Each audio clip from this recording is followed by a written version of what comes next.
Coffee എന്ന് കേട്ടാൽ മലയാളികൾക്ക് മനസ്സിലേക്ക് ആദ്യം വരുന്ന പേര് ഇന്ത്യൻ കോഫി ഹൗസാണ്. മാറ്റമില്ലാത്തതെന്തോ അത് മാറ്റമായി തുടരുന്ന പോലെ കോഫി ഹൗസും അതുപോലെ തന്നെ തുടരുന്നുവെന്നാണ് മുരളി തുമ്മാരൻകുടി ഈ അടുത്ത് അഭിപ്രായപ്പെട്ടത്. അതേ കോഫി, അതേ യൂണിഫോം ഇട്ട ജോലിക്കാർ, അതേ ബീട്രൂട്ട് സോസ്, മസാല ദോശ, അങ്ങനെ പോകുന്നു ഇന്ത്യൻ കോഫി ഹൗസിന്റെ കാര്യം. ഇതിനിടയ്ക്ക് കോഫി ഹൗസിന്റെ മെല്ലപ്പോക്ക് വകവെക്കാതെ തന്നെ പല കോഫി ബ്രാൻഡുകളും കേരളത്തിൽ വന്ന് പച്ച പിടിക്കുകയുണ്ടായി. അതിൽ പ്രധാനിയാണ് അമേരിക്കൻ കമ്പനിയായ സ്റ്റാർബക്സ്. സ്റ്റാർബക്സിനെ പറ്റി പറയുമ്പോൾ സ്റ്റാർബക്സിന്റെ മനോഹരമായ ലോഗോയെ പറ്റി പറയാതിരിക്കുന്നത് അങ്ങനെ. സൈറൺ എന്ന മത്സ്യകന്യക മുൻവശത്ത് നിന്ന് നോക്കുമ്പോൾ മനോഹരിയായ മത്സ്യകന്യക. എന്നാൽ സ്റ്റാർബക്സ് ലോഗോയുടെ പിൻവശം അത്ര മനോഹരമല്ല. ഇരുവശങ്ങളിലേക്കായി കാലകത്ത് നിൽക്കുന്ന മത്സ്യകന്യകയാണ് ലോഗോയുടെ പിൻവശം. ഇത്തരത്തിലുള്ള ഒരു ലോഗോ സ്റ്റാർബക്സ് പോലൊരു കമ്പനി തിരഞ്ഞെടുക്കാൻ കാരണം എന്താവും? അതിലുപരിയായി ഇതേ ലോഗോ വർഷങ്ങളായി നിലനിർത്തി പോരുന്നത് എന്തിനാവും? 1971 അമേരിക്കൻ നോവലിസ്റ്റായ ഹെർമൻ മെൽവില്ലിയുടെ മോബിഡിക് എന്ന നോവലിൽ നിന്നും പ്രചോദനം ഉൾക്കൊണ്ട് സിയാറ്റലിൽ സ്റ്റാർബക്സ് ആരംഭിക്കുന്നു. സിയാറ്റൽ പോർട്ട് സിറ്റി ആയതുകൊണ്ട് തന്നെ കപ്പലിൽ വരുന്ന കോഫിയും തങ്ങളുടെ ബ്രാൻഡും കടലിനോട് ചേർന്ന് നിൽക്കുന്നതാവണമെന്ന് സ്റ്റാർബക്സിന്റെ ഫൗണ്ടേഴ്സായ Gordon Bowker, Zev Siegl, Jerry Baldwin എന്നിവർ തീരുമാനിച്ചു. അതിനു പറ്റുന്ന ഒരു ലോഗോയും അവർക്ക് കണ്ടുപിടിക്കണമായിരുന്നു. അവരുടെ അന്വേഷണം ചെന്ന് നിന്നത് 16-ാം നൂറ്റാണ്ടിലാണ്.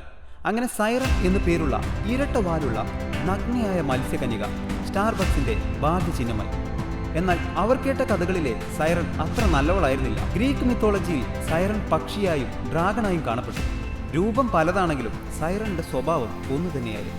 ആരെയും വശീകരിക്കാൻ പോന്നവളായിരുന്നു സൈറൺ, ഒപ്പം അപകടകാരി. ഇത്തരം രസകരമായ കാര്യങ്ങളെക്കുറിച്ച് അറിയാൻ ചാനൽ ഉടൻ തന്നെ സബ്സ്ക്രൈബ് ചെയ്യും. സൈറൺ കടലിലെ യാത്രക്കാരെ വശീകരിച്ച് മരണക്കെണിയിലേക്ക് തള്ളിയിടുന്നതായാണ് കഥകൾ സൂചിപ്പിക്കുന്നത്. അവരുടെ പാട്ടും സൗന്ദര്യവും അത്രമേൽ മനോഹരമായിരുന്നു.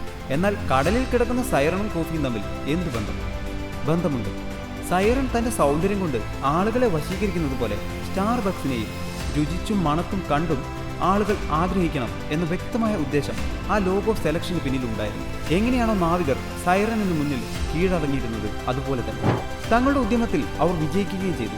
ഒരിക്കൽ രുചിച്ചവരാരും തന്നെ സ്റ്റാർബക്സിന്റെ കോഫി പിന്നീട് വേണ്ടെന്ന് വെക്കാറുണ്ട്. സ്റ്റാർബക്സിന്റെ CEO ആയ ഹൊവാർഡ് ഷുൾസ് ലോഗോയെ പറ്റി പറഞ്ഞതിങ്ങനെയാണ്: എന്നാൽ കമ്പനിയുടെ വളർച്ചയോടൊപ്പം സൈറണിന്റെ ലോഗോയുടെ പൊരുത്തക്കേടുകൾ ചർച്ചയായപ്പോൾ സ്റ്റാർബക്സ് ലോഗോയിൽ ചില പരിഷ്കാരങ്ങൾ നടത്തി നഗ്നത മറച്ചു.